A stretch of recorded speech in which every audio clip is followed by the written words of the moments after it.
This is the 2025 recap for my 0 to 10K challenge. I did not hit 10K at all this month. With me and my wife, we got pretty close, but those are just wages.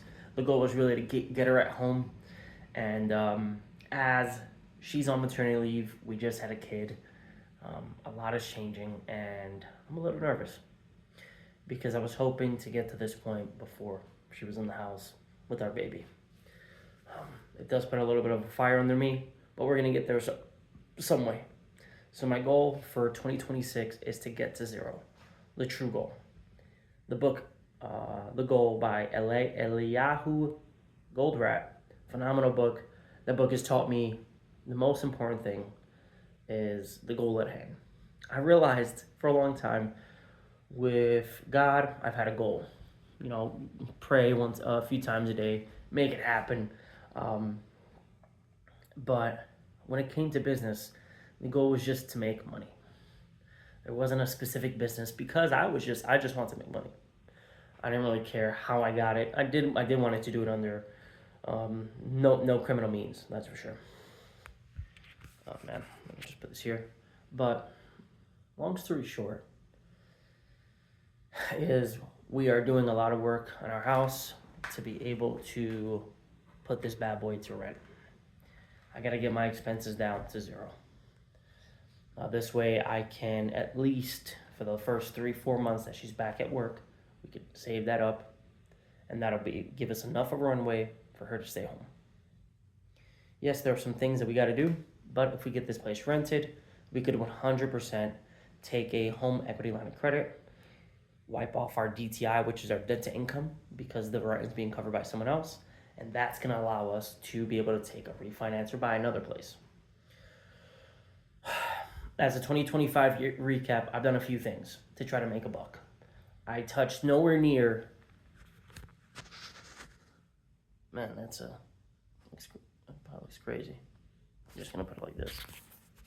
Nope, I'm going to put it back. For the 2025, I've definitely done a lot of things to make some money. To the biggest part of what I did to make money. In the beginning, I sold IT services. I made like $2,000. That didn't really work out. I quit the IT business. I built a website called Bots at Work, which is for IT services, but I didn't run any ads.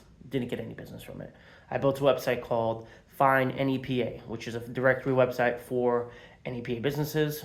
I've posted once or twice, but wrong platform to be able to get visibility from Google. Didn't work out. I built a website called Turf Pros. I tried to sell turf. Didn't sell any turf. I was able to sell a wood stove this year for like $600. So I made like $200 profit on the split. So that's pretty good, right? So this is kind of me working for it. I built a website called E30 Mob Marketplace, which is really just a classic car marketplace, which we're going to be launching soon with my dad. That is, I'm going to go back to the other hand. That is a marketplace for E30s. Pretty cool, in my opinion. It's a way where people can list their cars, specifically E30s, classic cars, classic car parts, the whole works, the whole enchilada. After that, what else did I build? I built a website called Public Scoreboard. That's in conjunction with Jason, which is the owner of Rock Hard Coatings. I had some trouble coding it due to the authentication, so I kind of put that to the side, and that is still in the burners. What else? I hired a sales team to try to sell some Guardzilla products to be able to make some more money. That didn't truly work out. I joined the car broker services where I was able to really see through some transactions where the company was able to help people get like a Revelto, Lamborghini, a Mercedes. Pretty cool. That was really interesting. I stopped that as well. But I was able to make $6,000 doing that. And as we get towards the September mark, and I start thinking about the goal, I have a sticker on the back of this phone that says, make $1 million to be a millionaire. I've had that goal since I was around 20 years old, ever since I stumbled into network marketing, where I watched one of my first videos from Jim Rohn about the seasons.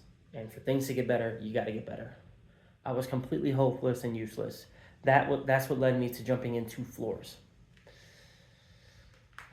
Now that I'm 31, I still enjoy floors, which is why I really enjoy working with Rock Hard Coatings, but I enjoy the business end, not just the floors. Because you realize that business is not.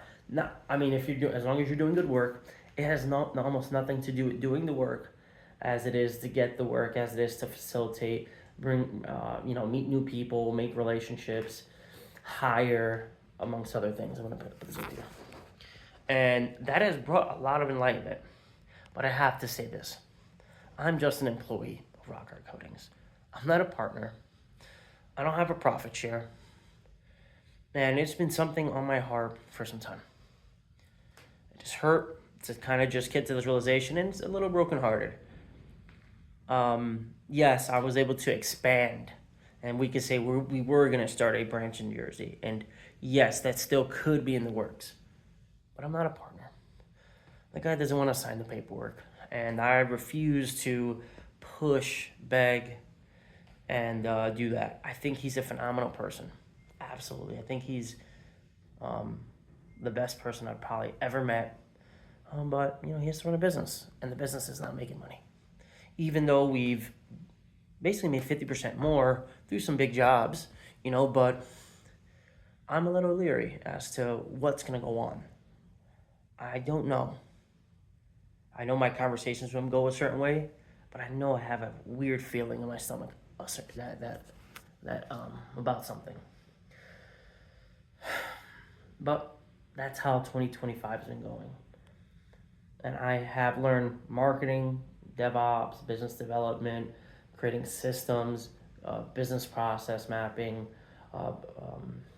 really learning about business brokering, learning how to structure deals, learning more about real estate, learning about how debt can work for us, learning how contracts work, learning about law. There's been so much that I've learned this year. Oh yeah, gonna make $5K from Xfinity for a law thing, but I shouldn't bring that up anyways. It goes to show you that there's so many ways to make a buck. But here's the thing, as Jim Rohn said,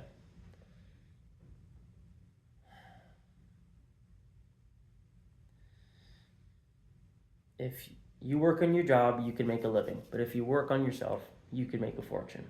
And it starts with the little disciplines. It starts little by little where you can build up your self-confidence. When I was 2019, when I first started my journey into self-development, I was completely hopeless and useless. So I jumped on to polished concrete. I didn't know what the hell I was doing. I was terrible. I made a bunch of mistakes. I cost the company a lot of money. And as my old boss would say, you did a good job messing that up. But as I progressed and learned, I started to take pride, and I wanted to be better. I wanted to leave with my best foot forward, and I did. I left with my best foot forward. I got into creating my own business, doing polished concrete. It was awesome. And now I'm in Northeast PA, and I'm in the middle of a fork in the road, and I have to decide. I don't need to leave, but I know I need to protect myself. I need to hedge against a bad economy, potentially. I potentially need to hedge against, unforeseen things. So I'm renting out this house, and if it doesn't rent, I have to sell it. It's a little heartbreaking to say that, but it is what it is. You got to do the work for a reason. I'm being really vulnerable with you guys, and I'm trying to get better quality as my footage so you could see. Usually do it like with the face camera, but I'm holding the back of this phone. It's a little heavy, but I'm just wanting to tell you I'm choosing to believe in myself, choosing to jump. My dad believes in me, my wife believes in me, and my son believes in me, most importantly, and God. I pray that this year turns out to be everything you want it needs to be. And I pray the same thing for you. Never stop dreaming and work towards your goals. See you next year.